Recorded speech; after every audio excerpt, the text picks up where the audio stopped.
Hola taller, ¿cómo se encuentran? Espero que todos estén muy bien. Ahora estoy tratando de hacer este pequeño video tutorial para mostrarles pues dos aspectos que me parecen creativos y me parecen procesos a los que a veces como escultores nos enfrentamos.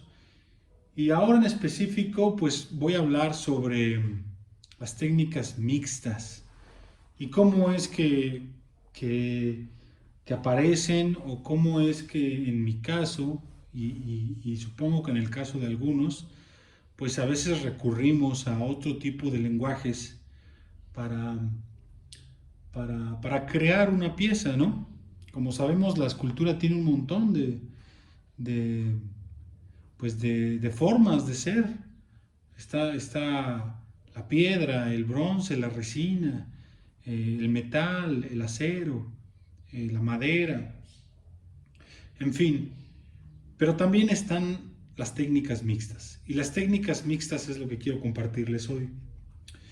Y una de las piezas que a mí me parece importante, pues es que a veces como escultor, como nosotros que nos dedicamos a lo creativo, pues siempre tenemos la expectativa de crear algo fantástico, algo que nos guste, ¿no? Pero lamentablemente eso no es posible. Siempre a veces hacemos piezas que no nos gustan, que no quedan como las planeamos, que, que se rompen, que están mal proporcionadas, que no terminan como la idea que iniciamos. Y esas piezas son las que hoy quiero hablarlas como piezas de recuperación o piezas de desecho o lo que industrialmente se conoce como la merma. En fin, eh, a veces como creativo pues te enfrentas a, a la situación de que tu pieza no te gusta.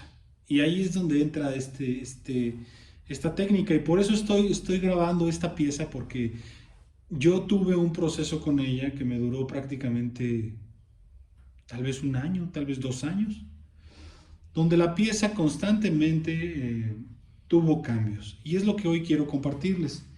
Voy a mostrarles una pieza que fue la pieza con la que se inició.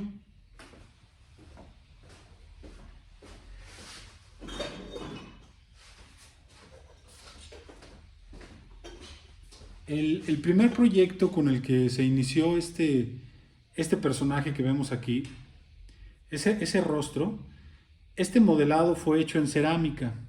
Y cuando yo lo modelé en cerámica, originalmente era una taza que diseñé para el gobierno de la Ciudad de México por un pedido para venta. Y durante 3 años yo cedí los derechos para que la reprodujeran. Esa taza se veía algo así. Si se fijan, es el mismo rostro, pero un poco más pequeño, más encogido. Y se le borró un poco el detalle.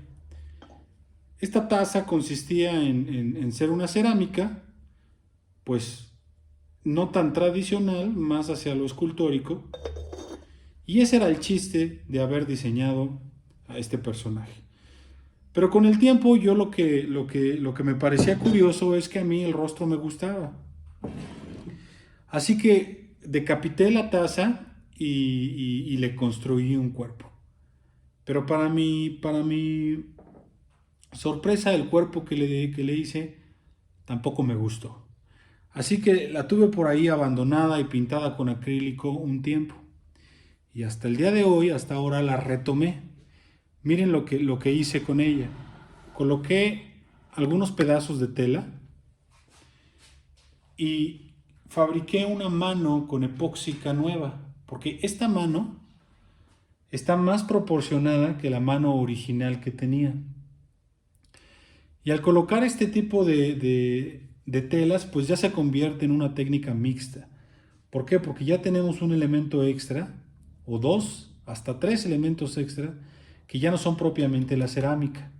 La cerámica se acaba aquí, en el cuerpo, en el rostro, en el pecho. Luego viene la tela y luego viene este material epóxico.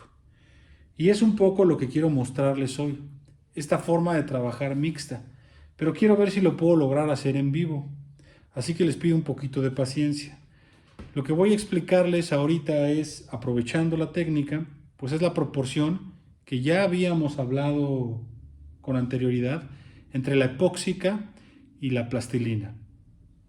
Aquí tengo una porción de epóxica y una porción aquí tengo la porción de epóxica, que es la que modela, y la epóxica, que es el catalizador. La mezcla de estas dos va a hacer que la pieza endurezca en su totalidad. Entonces, alguien de sus compañeros me preguntaba, ¿cuál es la proporción que tú utilizas para que tu pieza sea mejor? Entonces, viendo yo esa pregunta, respondí 60, 40 o 50, 50. Lo voy a explicar mientras voy por un pedazo de plastilina y vuelvo en un segundo.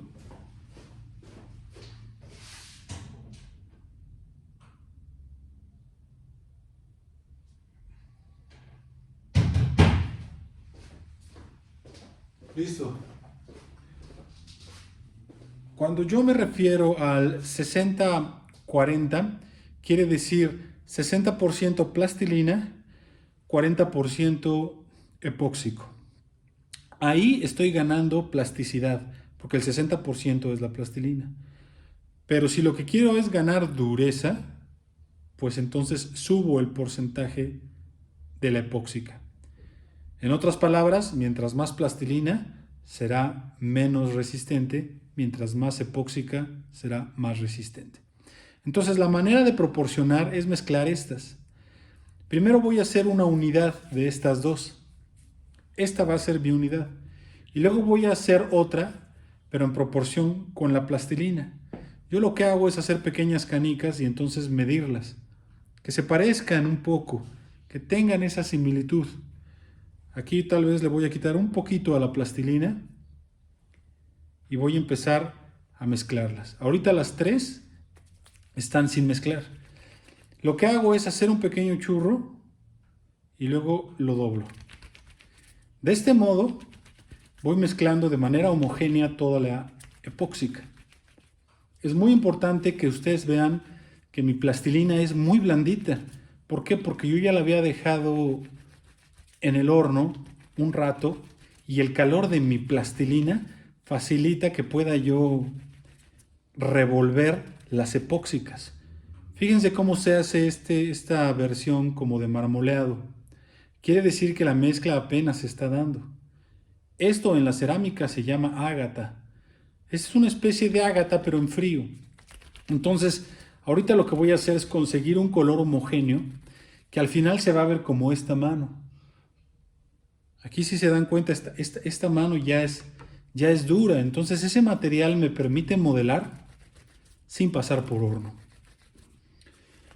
Entonces todo esto para comentarles que a veces uno no logra las piezas como quiere y se desenamora del proyecto e incluso las rompemos. En mi caso, yo por terapia a veces las he roto y otras que he estado a punto de romper, pues por consejo pues de mi padre, por ejemplo. Alguna vez una pieza que fue la primera pieza que yo hice en cerámica, me dijo no la rompas porque pues esa pieza te recuerda a tu inicio, te recuerda cómo empezaste. Y creo que tiene razón, hay que recordar cómo inicia uno. Pero en proyectos más avanzados, en proyectos más estudiados, a veces no se logra hacer la figura o la escultura y la abandonamos porque perdemos el gusto por hacerla. Pues bueno, esta es una manera de reenamorarte de la escultura, de volver a intentar hacer las cosas y de resignificar la plástica. Entonces quiero mostrarles ahorita un poco cómo está por dentro. Y aquí vemos, por ejemplo, cómo añadí los hombros con otra plastilina. Tiene alambres y tiene un montón de errores anatómicos que yo no estuve planificando porque corté los brazos, porque hice cambios muy agresivos. Pero eso no importa, porque una vez colocando la tela y tratando de hacer la pieza en una forma de unidad, todo el lenguaje cambia. Entonces a veces vale la pena recobrar ese tazón y hacer la maceta, o recobrar la mano que me salió bien, cortarla y añadirla a otra pieza. Hay que experimentar, arriesgarse a tomar la decisión de encontrar otros caminos, y este es uno de ellos. Aquí yo ya tenía modelada la mano, voy a mostrarles cómo la voy a ensamblar. Ya tengo la plastilina revuelta, entonces en este punto empieza la catalización. Debo de tener alrededor de una media hora para tener pues la mejor plasticidad. Les voy a mostrar cómo colocar la mano o cómo colocar las piezas en vertical en el caso de esta técnica. Yo tengo la mano ya modelada, que ya está firme porque ya catalizó 24 horas antes, pero tengo un puño de plastilina aquí metido que no pertenece a la pieza. Este pedazo de plastilina que ven aquí no tiene catalizador, entonces se lo puedo quitar después. Lo que voy a hacer es muy simple, voy a encajar esta varilla, más o menos, es un pedazo de alambrón que traje del taller, y la voy a colocar en la posición que a mí me gustaría quedara. Voy a utilizar este pedazo de plastilina que tengo acá para ponerlo en la torneta y fijar el alambrón a la torneta. De ese modo voy a poder tener un equilibrio. Ahí tengo ya un equilibrio que es muchísimo menos inestable que estarla cargando con la mano. Y luego voy a terminar de anclarla, pero con la plastilina epóxica. Entonces, tengo la cámara de lado, yo estoy viendo de reojo, espero que se esté grabando bien, creo que sí. Voy a empezar a aplicar la plastilina alrededor como si fuera una pulsera. No me preocupa mucho la anatomía en este caso. ¿Por qué? Porque la tela va encima. Lo que me preocupa es que quede bien fija porque no quiero que se caiga. Entonces ya apretando un poco aquí la plastilina y poniéndola junto con el resto de la pieza, pues es muy fácil que tome fuerza y se mantenga sola. Allí está. Entonces lo que sigue ahora es reforzar en algunas zonas bajas, por ejemplo, abajo de la muñeca, puedo ver algunos espacios, entonces voy a reforzarlo manualmente. Si yo quiero hacer un modelado muchísimo más preciso, bueno, entonces sí, stickers e incluso un poco de agua para alisar. Recordemos que este material es una mezcla entre plastilina y epóxico, lo cual a mayor cantidad de plastilina es muchísimo más dúctil, tiene mucho más plasticidad. A menor cantidad de plastilina tiene mucho más rigidez, es más duro. Es un material que es excelente para la lija. Si tú haces un modelado con este tipo de material y luego lo lijas, vas a poder tener una pieza muy tersa.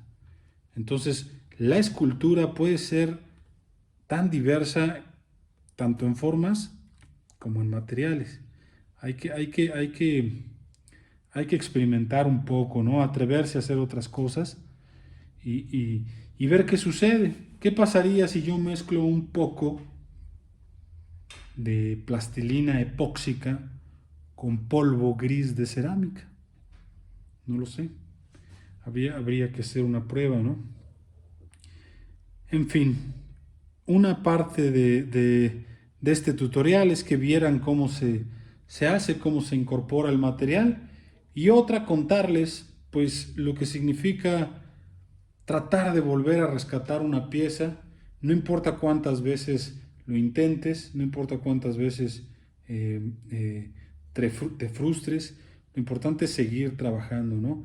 Yo he querido a veces hacer el mismo personaje durante una y otra vez, siempre un viejo, siempre un anciano, siempre una barba, o recurro mucho a hacer los Tlalocs, y cada vez encuentro algo nuevo, cada vez encuentro algo diferente, y creo que de eso se trata un poco el asunto de lo creativo, ¿no?